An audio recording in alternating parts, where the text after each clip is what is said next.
You probably have heard that one of the most common traits of successful people is the ability to make a decision quickly.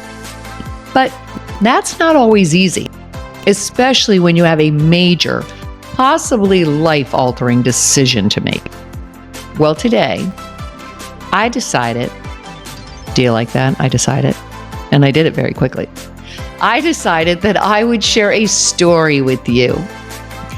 So get comfy, grab your favorite drink, and relax while I tell you a story. A story that illustrates something a lot of people struggle with. I certainly did.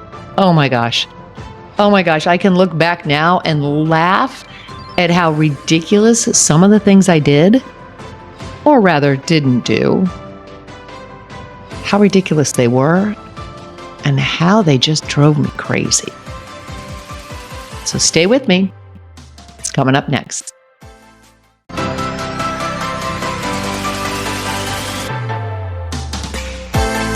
Welcome to Shift or Get Off the Pot, the podcast that helps you get out of your head and into action so you can make your dreams your reality.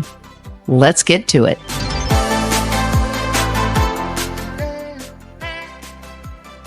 I read a story recently that reminded me of something I told my children when they were younger. I always told them that they could do anything they put their minds to and focused on. But as they were probably around 12 years old, maybe close to 6th grade or in 6th grade, I told them that pretty soon they would have to narrow their focus and pick one activity, one sport, because each of them had multiple interests. And I knew that as they were heading into middle school and high school, there was simply just not going to be the time to take on all those sports and continue with them because sports become far more serious and more competitive, and so does school. So it's great to try a lot of different things early on before you get to club teams or year-round practices, year-round games, and just see what you really enjoy. But then pick one and focus. And let's face it, there are a lot of changes that are going on with kids physically at this age. So focus becomes ultra important. When you're trying to do too many things well, you risk not doing anything well. And it's the same thing as we become adults. School may give you an opportunity to try different things. Internships are great. They give you an opportunity to try a lot of different things. But when it comes to deciding on what you're going to do in life, what your vocation is going to be, what you really want to do with the rest of your life, it can be difficult to make a decision, mostly because there are a lot of choices. And who wants to wake up one day and feel like they made the wrong decision? But is there really any wrong decision? Well, that brings me to the story I read. Once upon a time, there was a girl who was told that she could do anything in the world that she wanted. Anything. All she had to do was choose one thing and focus. So one day, she sat down in front of a blank canvas and she began to paint. And with each stroke of the brush, she felt more and more alive. And each stroke became better than the one before it. Hours would pass, and she'd still be sitting in front of that canvas, slowly, gracefully, creating a masterpiece. And when she finally finished painting, she stared proudly at her work and she smiled. She obviously had a gift. Anyone who saw her art realized she had a gift. She was an artist, and she knew it. She felt it deep in her soul. But once she had completed her masterpiece, she realized she had been lost in her work for weeks. And she became a little anxious and even a little fearful that she may have missed other opportunities. If her parents were correct and she could do anything in the world, why was she wasting all this time painting? Is this important? She asked herself. Is there something else I could be doing? She knew there was much more in the world to see and do. She knew there were a lot of options. She had a lot of interests. What if she chose to do something else with her life? Then all the time she had spent painting would have just been a waste. So she glanced back at her masterpiece one last time, and she walked out the door into the moonlight. And as she walked, she thought, and then she walked some more and thought some more. And while she was walking, she didn't notice nature surrounding her. She didn't see the stars at night. She didn't hear the birds during the day, all trying to signal to her. She was so preoccupied with an important decision that she had to make. She had to choose one thing to do out of all the possibilities in the world. Should she practice medicine? Maybe she should design buildings or teach children. She had no idea. She was interested in each of those things. But she was just utterly stumped. Well, 25 years passed. And one day, the girl began to cry.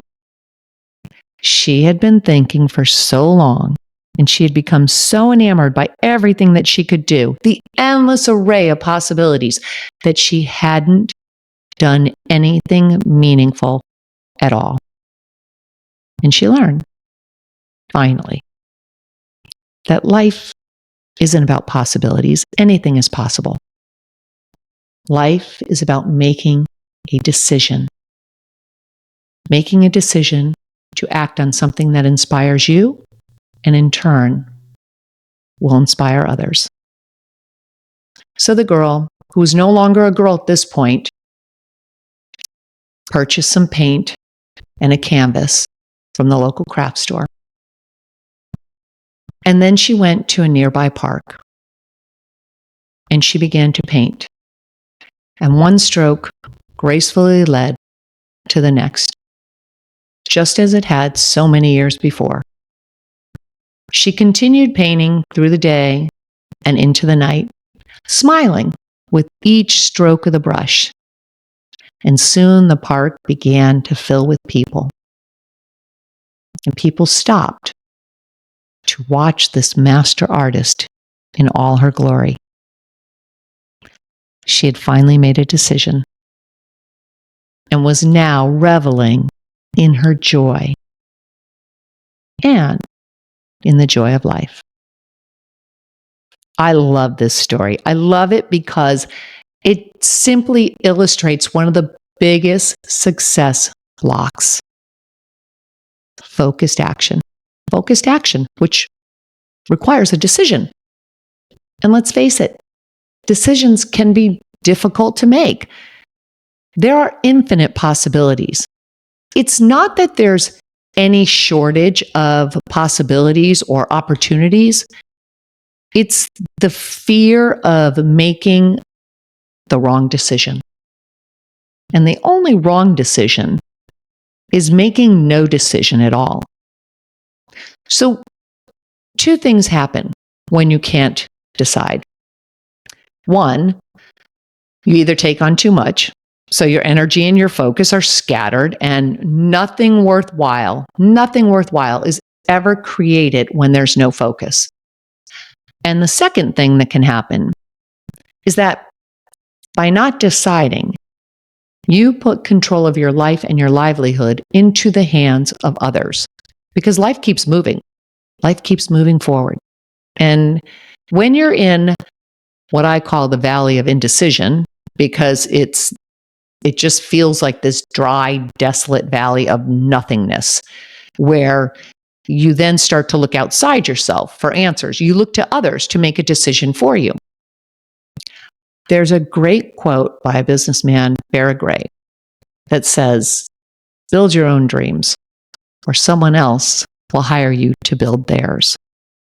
And that's just what happens when we don't know which path to take, when we can't decide.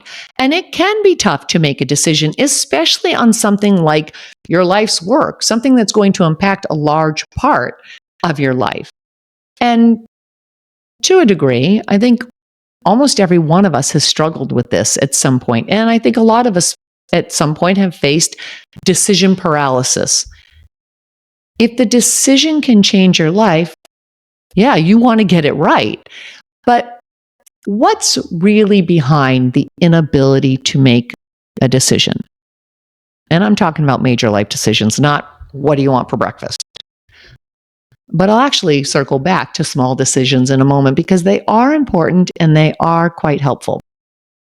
Most of the time, the outcome of your day, your month, your year, your entire life can be defined by your decisions and subsequently your actions.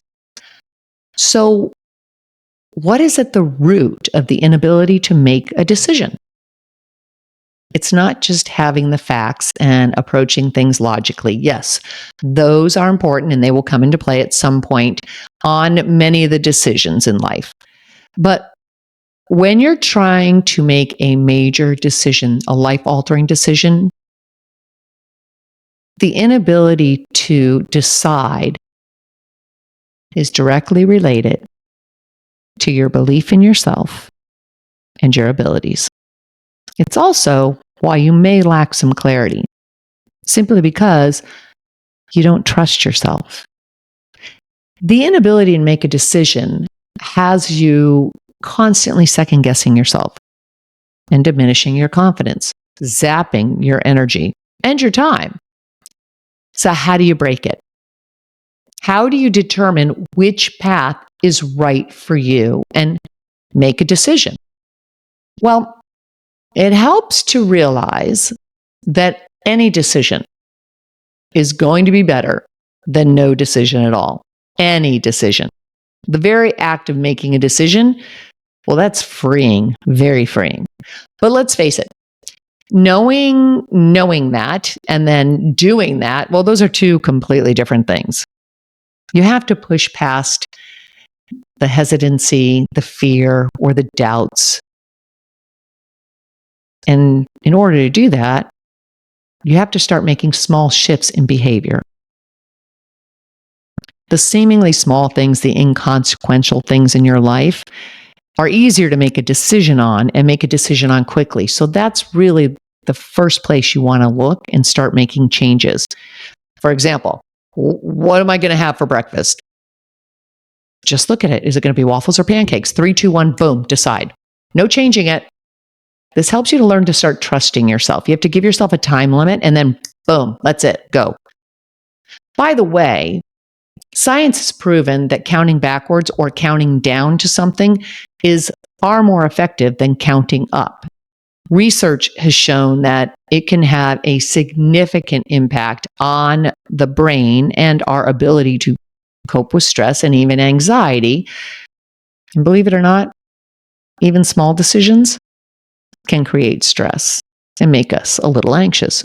But when we count backwards, we're actually tapping a part of our brain that activates our flight or fight response, the amygdala, which is just this small almond-shaped structure in the brain. It's designed to help us respond quickly to potential threats. But it can also cause us to feel maybe a little bit overwhelmed or anxious, just like having so many choices can be overwhelming or anxiety producing. So the theory here is that when you make decisions quickly, you leave no room for second guessing yourself. You stop worrying or analyzing possible outcomes. Instead, you move on and you begin to take action on the decision, which means that you have to commit to that decision. Now, that's the theory.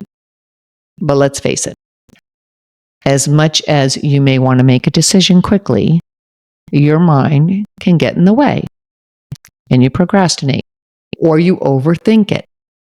And now you're back to square one, which is why you start with the small stuff.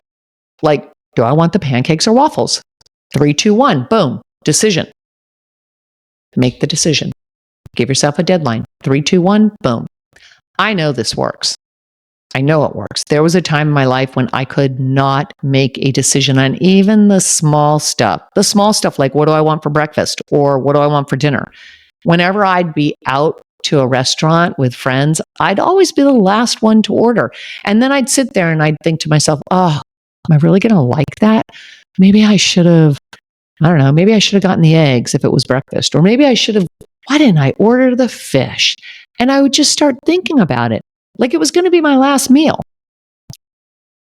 But my inability to make a decision on the food or taking forever to do so, it had nothing to do with the meal. Nothing to do with the meal.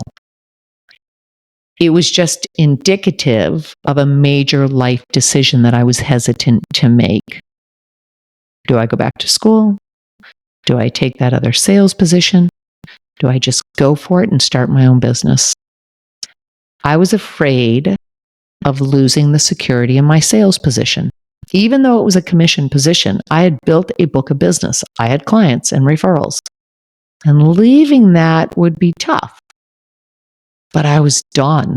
I knew I was done. It was zapping my energy. I had reached the top and I had maxed my commissions. But it was safe. Likewise, school would be safe. I thought, okay, well, there's a purpose in going to school, and I don't have to face the scary real world of entrepreneurship and going it alone. But it was around this time that I had read a book by Dr. Wayne Dyer, and I kept hearing these words over and over again in my head. And actually, I don't even know if he's the one that coined these words, but they were in the book. And the words were simply, how you do one thing is how you do everything. So there you have it. In order to break a cycle, you have to start by taking small steps. Small steps first. And make a quick decision. So I realized, all right, I got to make a quick decision. How I do one thing is how I do everything. Make a quick decision, decide what I'm going to have, 3, 2, 1, boom, do it. And then to keep my mind from overthinking it still, I would say I made the right decision, boom, and then I would focus on the conversations at the table. Making decisions quickly starts with the really small things. And yes, it can be as simple as that. Like, what am I going to have to order for dinner? That's small. I know it works. I did leave the sales position. I did start, as most of you know, I started my own business. A second step that will help you make a decision, especially a life-altering one, is to ask yourself, is this something I truly want? And then follow that with what I think is the more important question. Am I willing to commit my time and energy to this? Now, this you have to go a little bit deeper with, because you want to start paying attention to what's coming up for you when you ask yourself that question. Am I willing to commit my time or energy to this? Because remember, feelings are the language of the soul. Feelings have energy, and everything in this world is energetic in nature. So when you think about committing your time and energy and resources to a decisive action, you want to ask yourself, when I think about this, does it feel draining? Or does it feel exciting? This doesn't mean it's not going to require effort. It's going to require effort. Anything in life worth having requires effort. But if it's draining or if it feels heavy, it's probably not the right decision for you at this time. Maybe later, but not now. So ask yourself, what are you feeling? Is it a hell yes, I'm ready, let's go? Or is it a hell no? And I know some of you might be sitting there thinking, I don't know. I'm not getting anything. I'm like right in the middle. I'm not kind of neutral. I'm not really clear. If that's the case, then you're going to go back to the first question. Is this what I want? And then get detailed. Get detailed with why you want it. Why is it important to you? What does it mean for you? And how will it change your life? And then follow that with the second question. Am I willing to commit my time and energy to this? If the answer to both of those questions is yes, then you have everything you need to make a decision right away. Any other questions, any other concerns that you might have, those will answer themselves along the way if you're truly committed to making your decision a reality. Because action creates clarity, always. Action always creates clarity. Then the third step is to do what Jack Canfield suggests, and that is apply the rule of 5, which is simply to do 5 things every day that will bring you closer to your goal. That's a great way also to get yourself into some action that allows you to start to see if there's any fear around what your decision's about to be. And these don't have to be huge items. They can be simple. Let's say you want to start a podcast. What are 5 actions that you can take each day? It could be creating a list of guests, deciding on the show music or the show art, picking a studio online, maybe choosing recording equipment. That's 5 items right there. Maybe you want to start buying property and turning them into Airbnbs. What are 5 steps? Determine which area you're going to start in. Determine how large a property. Maybe do some research online on the properties in that area. Determine how much you can afford. Maybe think of possible names that you want to call your Airbnb. There you go, 5 steps. Very simple. Doing this gets you out of your head and into action. A few simple steps followed consistently has far greater impact than one large task applied periodically. Think about it. Doing 10 push-ups 3 times a day, 5 days a week, will yield greater results than doing 30 push-ups 1 day a week. Consistency counts. It builds new behaviors, new habits, and new results. Indecision is simply self-doubt. And the only way to overcome that doubt is to take action. When you take action, even small actions, you begin to replace doubt with faith. And the more consistent you are, the stronger your faith will become. So there you have it. A few steps that can help you get out of your head, stop spinning around in overwhelm and frustration, stop putting off what you really want to do, and get back to what it is that you feel most alive doing. Create a plan, follow those steps, and make your decision. I will list these down below in the show notes. And if I can figure out where I read that story, I'll also put that down there as well, because I think there were a collection of stories that I thought were really, really useful. Again, I'll list those down below, and I'll be back with you in a couple of days.